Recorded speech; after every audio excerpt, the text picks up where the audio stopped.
Bonjour. Aujourd'hui, le thème de notre exploration a été sur la ménopause. Voilà, beaucoup de femmes sont concernées, notamment, nous avons aussi beaucoup de clientes, on va dire, qui sont à cette étape ou qui l'ont même déjà franchie, on va dire. Donc voilà, c'est toujours intéressant. Venez aller voir les informations qu'on pouvait ramener, peut-être avec un autre point de vue, on va dire en utilisant notre méthode d'hypnose régressive transcendantale, méthode SAGE. Alors vous pouvez, bien sûr, c'est toujours avec plaisir, hein, commenter, hein, nous faire des retours. Et puis vous pouvez aussi, bien sûr, liker la vidéo et puis vous abonner à notre chaîne pour pouvoir nous suivre et savoir quand nous posterons notre prochaine investigation ou session en activant la petite cloche. Je vous souhaite une belle lecture.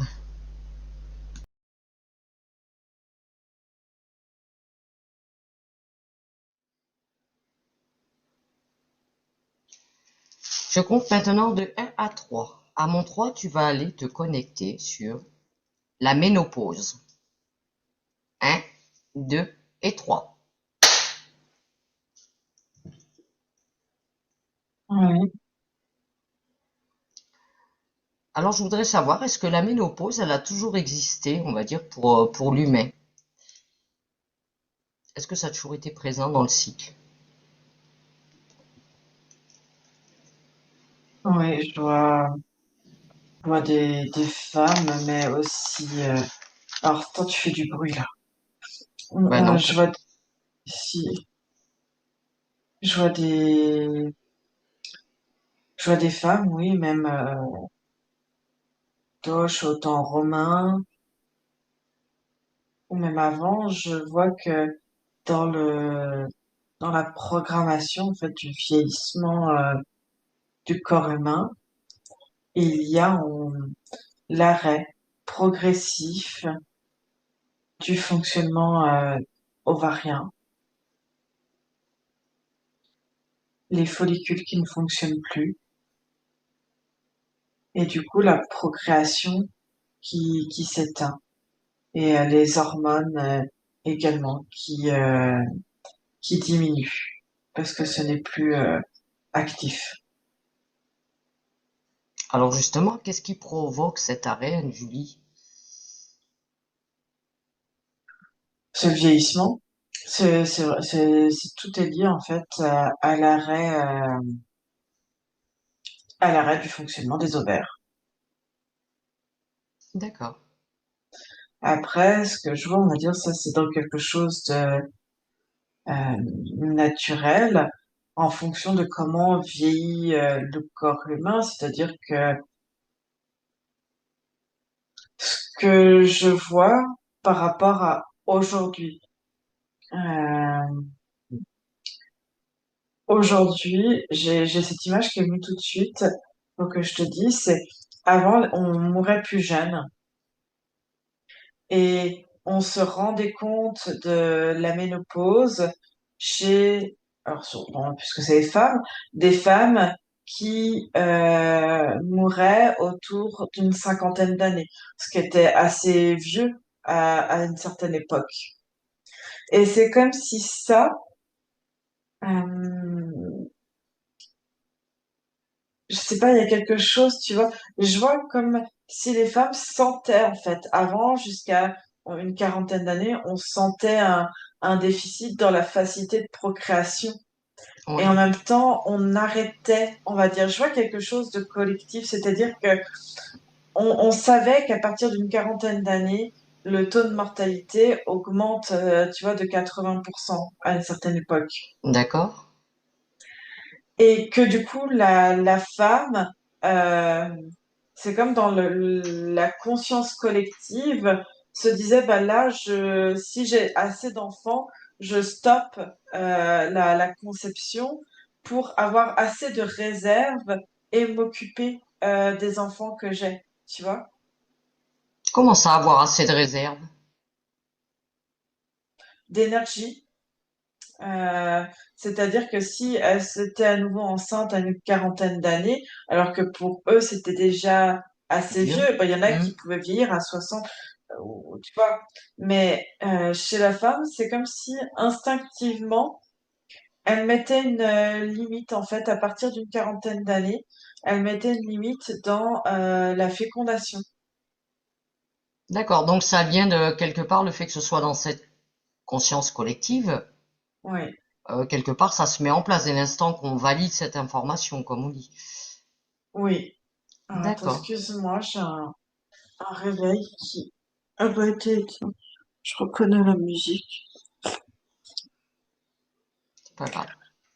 Et j'ai l'impression, c'est ça, c'est comme si cette conscience collective avait, entre guillemets, créé la ménopause. C'est-à-dire que dans cette période-là, à partir de 40 ans, on stoppe la fertilité, en fait. Il fallait que ça D'ac- stoppe. Voilà. D'accord. Et j'ai l'impression que c'est un ensemble. Ouais, je pourrais pas te dire le début ou quoi que ce soit, mais j'ai l'impression que cette conscience collective s'est instaurée. Et c'est comme si la conscience collective pouvait modifier la génétique. Tu D'accord. vois? Oui, oui. Tu vois ce qu'on appelle Oui, oui. l'épigénétique? Et ben en fait, Oui, c'est c'est tout à ça. fait ça. Hmm. Nos croyances, hein, font. Mm. Et c'est surtout ça que, ouais, c'est Alors, ça qui a déclenché en fait. C'est qu'à une époque, et je vois plusieurs civilisations, les femmes avaient des enfants dès leur, enfin pas dès les premières menstruations, mais en tout cas étaient fertiles et du coup on avait des enfants très jeunes. oui, il y en a à 13-14 ans, ils avaient déjà des gosses, hein. Oui, Ouais. Oui, il y a eu un décalage. Hmm. Alors justement, quand tu parles du vieillissement du corps, alors pourquoi certaines personnes, euh, moi je dirais que j'en fais partie, il y en a même des plus jeunes, qui sont ménopausées jeunes. Moi j'ai été ménopausée à 37 ans, mais du jour au lendemain. Pourquoi? Est-ce que c'est vraiment dû au vieillissement, forcément? c'est resté. En tout cas, la première info que je vois est restée. C'est-à-dire qu'à partir de 40 ans, les femmes ne faisaient plus d'enfants, comme je te disais. Et Ouais. c'est quelque chose qui est resté. Après, on a eu le vieillissement de la population et les changements, on va dire, les changements sociaux, en tout cas, Mhm, dans les pays d'Europe, les pays occidentaux, on va dire, ça, c'est pas tout à fait la même mentalité dans les pays, par exemple, tout ce qui va être Afrique, etc. On a mhm. encore une autre vision des choses. Mais en tout cas, pour l'Occident, euh, je vois que ça, cette information est une emprise donc dans l'ADN et que ça a essayé de s'étirer. C'est-à-dire que les femmes vieillissant et mourant de plus en plus âgées, on a essayé d'étirer, tu vois, Mhm. cette capacité de fertilité, mais pour autant, c'est resté inscrit dans l'ADN collectif. D'accord, donc Après, il y a des facteurs qui font que euh, ce marquage, tu vois, de très vieille civilisation mhm. sont encore prononcés dans certaines familles et du coup ça se transmet aussi ainsi. Et puis après, ce qui peut provoquer euh, une préménopause, la ménopause, ça peut être les facteurs environnementaux. D'accord. Et aussi, plus une femme, alors c'est pas valide dans tous les cas, mais tu vois, par rapport à être fertile tôt et couper tôt, tu vois, des jeunes filles qui ont eu leurs règles assez jeunes, Mhm. euh, tu vois, la durée de vie de l'ovaire peut être restreinte. Et ça, c'est dû à ouais, des centaines et des centaines, enfin, tu vois, des millénaires en D'accord. arrière, quoi. Donc si je prends mon cas par exemple, moi c'était dans mon ADN parce que moi j'ai jamais validé une information de conscience collective que fallait être Personne ne ménopausé jeune. Personne ne valide de conscience collective. C'est une conscience collective. Personne n'en a conscience. Et pour autant, c'est des facteurs qui sont inscrits depuis des millénaires, quoi. D'accord. Donc c'est, comme tu dis, c'est pas forcément dû au vieillissement du corps. C'est pas systématique. Non. Non. D'accord. Alors, si tu observes, on va dire, cette période de, en passant, on va dire, par la préménopause, si tu observes tout ce cycle, quels sont les changements dans le corps exactement qui se produisent? Que je vois, donc c'est un arrêt des fonctionnements des ovaires avec une baisse œstrogène, progestérone. Enfin, il y a une baisse hormonale et on a de la testostérone, je vois, chez la femme. Et donc, ça prend plus de place. Et ça peut créer, ce que je vois un vieillissement cutané, je vois même de l'hirsutisme chez certaines femmes qui apparaît. Je vois des problèmes de euh, densification osseuse. Ça peut avoir des impacts chez certaines.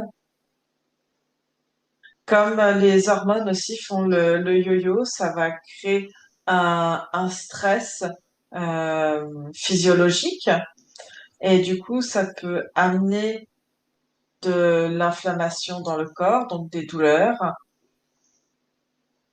Je vois, il y en a qui transpirent beaucoup, des problèmes gastriques également, prise de poids pour certaines. Alors, qu'est-ce qui fait d'ailleurs justement pourquoi il y en a qui ont autant,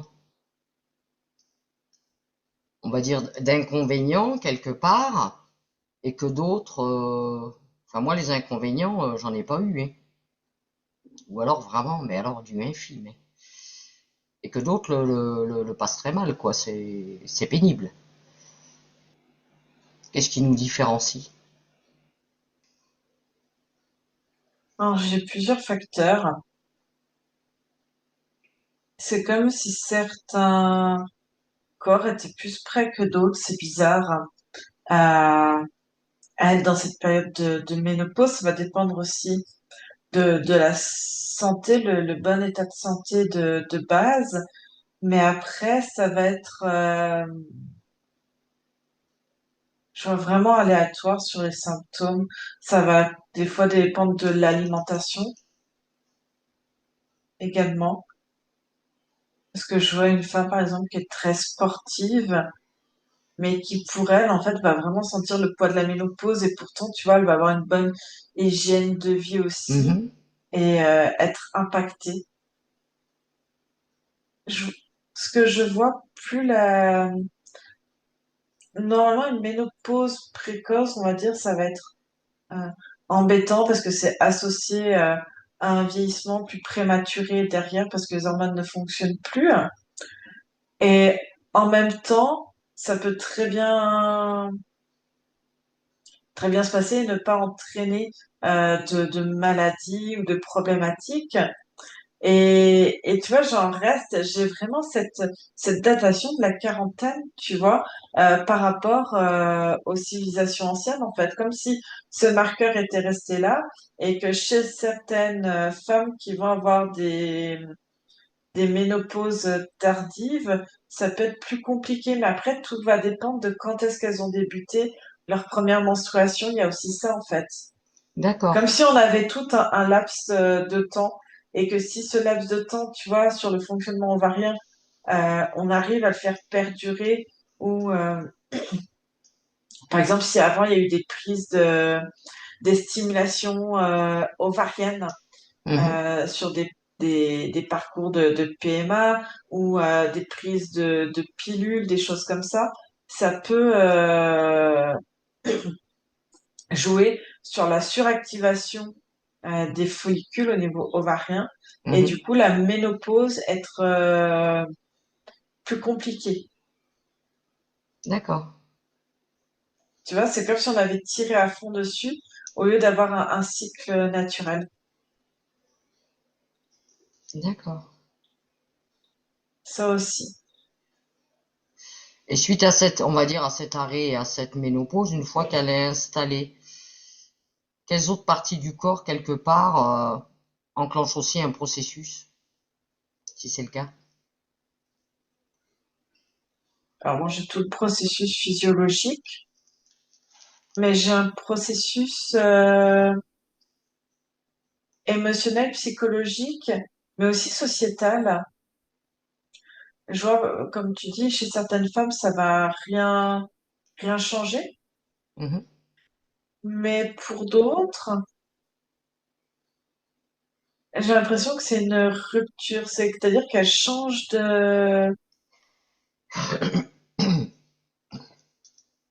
elles changent de statut, elles ont l'impression de changer de statut, d'être vraiment entrées dans une autre moitié de leur vie et peut-être même la plus courte, comme si on se rapprochait encore plus de la mort. C'est-à-dire que les menstruations, c'est vraiment des étapes importantes chez la femme. C'est-à-dire que ce qui va définir le passage de l'enfance à à la jeune femme, Mhm. même à l'adolescence, mais surtout après la jeune femme, ça va être cette transition avec l'apparition des règles. Et puis après, elle va rentrer dans la féminité avec tout ce que entraîne hein, l'apparition des hormones. Mhm. Et du coup, va s'installer un programme de fertilité. C'est-à-dire que la femme est vue par la société pour être mère, en fait. Hein. C'est Oui. son rôle premier, c'est le rôle inscrit dans la conscience collective. Donc, c'est comme si dans cette conscience collective, il y avait ce devoir d'inscrit. D'accord. Et du coup, on fera ce qu'elle voudra et ce qu'elle pourra aussi avec ce qu'on connaît comme problématique autour de la fertilité. Mais en tout cas, elle a un statut de femme, de potentielle mère au foyer ou de mère tout court. Mais elle a ce statut-là, en fait, qui est ancré dans la société et de femme active, dynamique. Mhm. Et que normalement, la fin euh, de la menstruation, indique en fait un passage dans un âge plus avancé, ou en tout cas, elle va devenir moins active et se rapprocher en fait de l'inévitable quelque part. Et Mhm. ça peut être compliqué. Ce sentiment d'être relégué à un second rang, de ne plus... il y a quelque chose en fait en lien avec cette image-là en fait qu'a la femme. Oui. D'accord. Alors, qu'est-ce qui fait, Anne-Julie, pourquoi il y en a certaines qui le vivent très bien, comme moi, par exemple, j'en ai fait partie, et d'autres qui le vivent très mal, quoi, c'est traumatisant presque. Ce que je vois, ça va être s'il y a des symptômes ou pas, l'importance des symptômes et la difficulté à les passer, à les surmonter. Hein. Mhm. Et puis après, qu'est-ce que ça représente? Par exemple, une femme qui va avoir une ménopause assez jeune, qui aura pas eu le temps de faire des enfants, ça peut être un véritable calvaire, en fait. Se dire, bah maintenant, c'est véritablement trop tard. Ou alors, comment ça va être vécu? Se dire, ben là, je vieillis d'un coup, je passe à un autre statut. Je vois beaucoup de femmes vivre ça comme, enfin, elles disent, je suis plus une femme, quoi. J'ai plus mes règles, je suis plus une femme. Ben, c'est pour ça, c'est ce que je te disais dans l'inconscient collectif, la conscience collective, le fait, on honore, tu vois, il y a beaucoup de traditions où l'adolescente est mise en avant par rapport justement à l'apparition des règles qui en fait une femme. Mhm. Elle change de statut. Et il y a beaucoup de pays, euh, et même aussi dans le temps, on peut voir ça dans des pays selon les cultures et selon aussi la temporalité historique, même dans l'Occident, à partir du moment où une jeune fille, même si elle a 13 ans, elle a ses menstruations, Mhm. Elle peut être mariée, avoir des enfants. Elle a un nouveau statut. Elle quitte l'enfance, hein, et elle devient une femme dans certaines cultures. Oui, je sais, ça existe même encore aujourd'hui, c'est certain. Et du coup, c'est ce statut de femme qui est important, une reconnaissance au niveau de la société. Ouais. C'est surtout, il y a aussi le regard de l'autre, je suppose. Ce que pense l'autre. Là, c'est la société. Hmm. Ok. Est-ce qu'il y a quelque chose qui change, on va dire, à cette période, Julie, dans nos énergies? Si tu regardes d'un point de vue énergétique. Pour certaines, ça va être l'affaissement, comme on l'a vu. Un affaissement psychologique, émotionnel, affaissement physiologique. Pour d'autres, ça va être quelque chose, enfin pour certaines, donc ça va être quelque chose de plus ou moins long dans le temps. Pour d'autres, ça va être un passage, une conscientisation, et puis aller de l'avant. Et puis pour d'autres, effectivement, je vois comme libérer. Euh, je vois vraiment certaines femmes qui vont vivre ça comme une libération, libérée d'un statut de femme que veut absolument la société, et comme si elles étaient déchargées. Comme je vois des femmes, en fait, à partir du moment où elles ont eu la ménopause, je les sens déchargées des menstruations, de tout ce que Mhm. ça implique, hein, Oui, dans le oui. quotidien, mais comme déchargées d'un poids de la société, en disant, OK, la société n'attend plus quelque chose comme un impératif d'être femme, d'être la mère au foyer ou d'avoir un certain dynamisme, Oui, etc. on sort d'une case. Enfin, ou de plusieurs même. C'est ça. Et je sens comme un soulagement et du coup, comme si tout d'un coup, il y avait une autre maturité, comme si du coup, bah, il y a des responsabilités ouais, qui se libèrent et de se dire, bah, maintenant, je peux tout faire. C'est vraiment une libération. D'accord. Alors, justement, si tu observes, on va dire, dans l'ici et le maintenant, hein, la conscience collective aujourd'hui, qu'est-ce qui est véhiculé comme au niveau de la ménopause, comme mode de pensée, de schéma? En tout cas, en Occident, comme un passage compliqué où je vois il va y avoir plein de symptômes. Et comme je te dis, les symptômes viennent aussi du fait de comment dans sa vie de femme, est-ce qu'il y a eu, tu vois, des compléments hormonaux, tu vois, est-ce qu'il y a eu des boosts pour des PMA, pour ce genre de choses? Comment a été vécue en fait toute cette période-là? Et je vois, tu vois, à côté, tous les lobbies pharmaceutiques avec les sueurs, les bouffées de chaleur, la prise de poids. Il y a tout Un business? un business, en fait, qui s'est installé autour de la ménopause. En même temps, je vois des femmes qui essayent d'accompagner d'autres femmes pour vivre mieux, en fait, cette période, euh, se détacher ouais, de cette conscience. En fait, ça serait vraiment de se détacher de cette conscience collective pour revenir, en fait, et s'apaiser par rapport à ce qui est perçu comme un vieillissement. Oui. Et je vois, par exemple, une culture, j'ai l'impression d'être en Asie,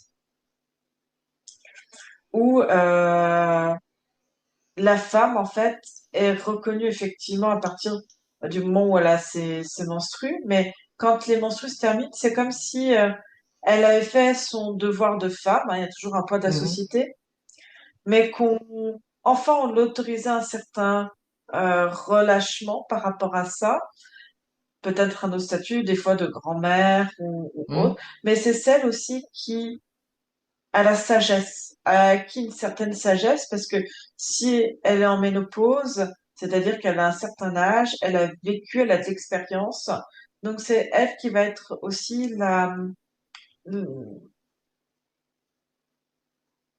celle qui va transmettre, tu vois. Oui, je comprends. C'est la sagesse, Mhm. voilà, c'est encore une autre étape. Donc en fait, dans toutes les cultures, il y a deux étapes de vie importantes chez la femme.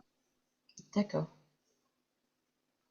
Alors, Anne-Julie, quel conseil tu tu perçois que tu pourrais donner, on va dire, à ces femmes hein, qui vivent ce passage vers autre chose, on va dire. J'ai quand même s'autoriser à se couper de la conscience collective, comme quoi la ménopause est un bouleversement cyclique absolument, tu vois, enfin presque, tu Ouais, vois, il y a quelque ouais, chose de presque dramatique. dramatique. Oui, Exactement. Et juste prendre l'information, en fait, prendre conscience du changement hormonal et je vois de venir travailler, de venir. Il faut, enfin, je vois, il y a se couper de ça d'un point de vue énergétique, et après, ça va dépendre, ça va être propre à chacune de son histoire, de son parcours de vie avant en tant que femme, ok. parce que chacune va réagir différemment. Oui, c'est sûr qu'on est toutes des cas uniques, hein, on le sait, dans tous les domaines. Ok, Julie, bien. Est-ce que tu vois autre chose d'important à dire concernant cette ménopause? Non, je vois que, en fait, c'est comme un, tout d'un coup, les hormones étant plus, tu vois, orientées testostérone, Hmm. je vois comme une chaleur qui se crée, il y a trop d'humidité, trop de chaleur qui se crée, Ouais, d'où les bouffées de chaleur, les sueurs nocturnes et... et la prise de poids. Enfin, il y a tout un dérèglement, et je vois, par exemple, la médecine chinoise ou ayurvédique a tout à fait sa place dans dans ce type de prise en charge parce qu'ils vont vraiment aller sur, sur les organes et remettre en place rééquilibrer le fonctionnement, interne. Ouais, D'accord? Que, effectivement, tout ce qui va être lobby pharmaceutique qui va venir que masquer les symptômes, mais à l'intérieur, ça va pas, quoi. oui. Ok. Bien. On te remercie bien, Julie, pour toutes ces informations.